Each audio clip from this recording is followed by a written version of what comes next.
Covid ఉన్న ప్రతిరోజు ఆదివారాన్ని కూడా వదలకుండా ప్రతిరోజు రివ్యూ చేసేవారు. ఈ రోజు మనం ఏం చేయాలా, నిన్న జరిగిన అంశాలు ఏంటి, ఈ రోజు దీన్ని ఏం డిసిషన్ తీసుకోవాలా, రేపు ఏం చేయాలా. సో ముఖ్యమైనది ఆ రోజు ఏంటంటే, ఆ రోజు కోవిడ్ రాగానే మొట్టమొదటిది దీనికి ఏం వైద్యం చేయాలి, డాక్టర్లను ఎట్లా కాపాడుకోవాలి, పేషెంట్ని ఎట్లా కాపాడుకోవాలి. ఫస్ట్ మనకు కావాల్సింది మాస్కులు లేవు, కావాల్సింది పీపీ కిట్లు. ఆ పీపీ కిట్లు ఎక్కడో ఎవడో తయారు చేస్తాడో తెలియదు. ఆ పాలిమర్స్ తెప్పించి మన ఆంధ్రాలోనే మనం దాన్ని తయారు చేద్దాం. ఏలూరు దగ్గర, విజయవాడ దగ్గర వాళ్ళకి అన్ని తెప్పించి అవి ఇచ్చేసి ఆ పీపీ కిట్లు మనం తయారు చేసుకోవడం మొదలెట్టాం ఫస్ట్.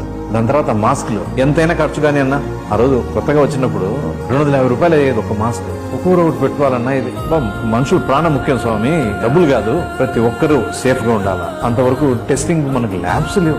బయటికి పోయేది పూనాకు పోయేది, హైదరాబాద్ CCMBకి వచ్చేది. ఇమీడియట్ గా మనం ల్యాబ్ స్టార్ట్ చేసి మనం టెస్ట్ చేయాలా. స్విమ్స్ లో ఇమీడియట్ గా 2-3 వారాల లోపలనే మొత్తం ల్యాబ్ మొత్తం ఫెసిలిటీ సెట్ చేయించాం. ఫస్ట్ ర్యాపిడ్ టెస్ట్ కి రాగానే